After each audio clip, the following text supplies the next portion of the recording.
Today I'm going to teach you how to make a paper boat. Now everybody likes paper boats. I'm going to teach you how.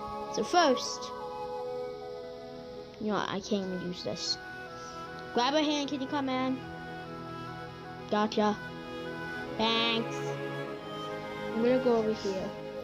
First, fold it. Then, fold it again. Now that you have this shape, unfold it once. Now you should have this. Grab this tab and put it right there.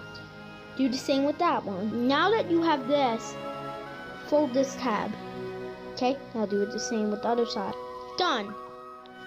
Now you open that up. Now that you have this nice and open, you gotta fold it over. Now it should be in a diamond shape. Then you fold this to there. Yeah, now do the same with this side. Done. Now you have to open that up and fold it again.